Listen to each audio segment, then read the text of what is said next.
Hi, we're going to solve the following exercise. 125.4 kilojoules in the form of heat is transferred to a 2-liter sample of water, density equals 1 gram per mil, at 25 degrees Celsius. The final temperature of the water is 40 degrees Celsius. What is the heat capacity of water in joule per Kelvin? So I want you to note that here we need to find the heat capacity, not the specific heat capacity. Therefore, we're going to use the equation Q, the amount of heat, equals C delta T.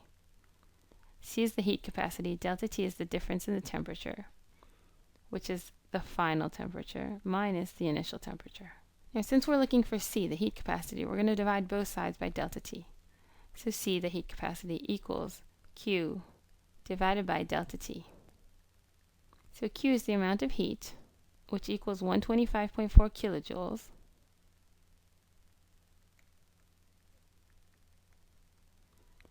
divided by delta T, which is the difference in temperature, which equals T final minus T initial. So the final temperature of the water is 40 degrees Celsius.